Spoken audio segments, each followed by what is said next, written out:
त्याला 4 मतं आहेत आणि मला वाटतं मी तिकडनं पोल घातल्यामुळे तुम्ही किरणकडे धावाल अशी मला भीती वाटते. पण जरी तुम्हाला किरण जवळ असेल तरी माझ्याबरोबर जे नातं आहे, कारण ह्यापूर्वी तुमचा नगरसेवक मी होतो, यातली काही मतं अरुण जाधवच्याकडे गेली असतील पण काही मतं माझ्याकडे होती. हद्द ही माझ्यामध्ये नव्हती. यातला हा जो नारायणनगर पासून हा जो रस्ता आहे, म्हणजे ऍक्च्युली माझी हद्द केएमपीडी शाळेचा मागचा रस्ता म्हणजे वर्धमान नगर माझ्यात होता. तुमचा हा पट्टा अरुण जाधवच्या 52 नंबर वॉर्डात होता. तरी माझ्या प्रभाग समितीमधनं मी चांगली काम करण्याचा इकडे प्रयत्न केला. जसं आपण तिकडे जिमची इक्विपमेंट असेल किंवा असेल, परंतु काही कामं राहिली. जरी तुम्ही बोलत नसलात तरी कुजबूज माझ्या कानावर येते आणि मला कळते. शेवटी मी तुम्हाला एक म्हणतो, कामं कधी पूर्ण होत नाही आणि कामं पूर्ण होत नाही म्हणून बायडन पण पडला आणि ट्रम्प निवडून आला. त्याच्या अगोदर ट्रम्प पण पडला आणि बायडन निवडून आला.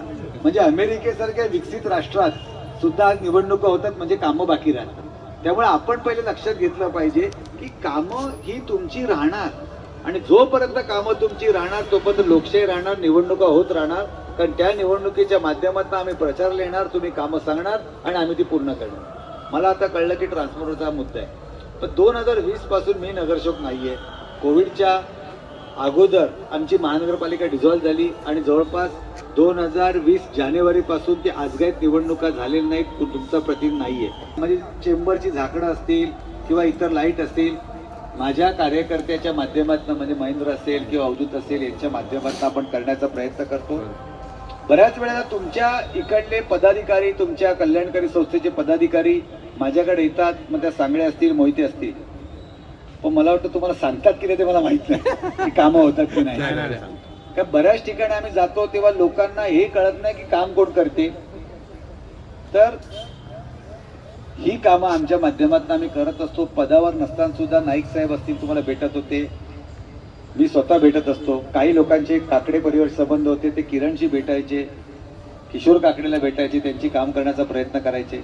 काही लोक परेश पाटीलला तक्रार सांगायच्या, परेश पाटील फोन करायचे. अशा प्रकारे काम करण्याचा बहुजन विकास आघाडीच्या माध्यमातून आम्ही प्रयत्न केला. येणाऱ्या काळात तुम्ही अशी साथ द्याल मला, जशी मला 2015ला तुम्ही दिलेली.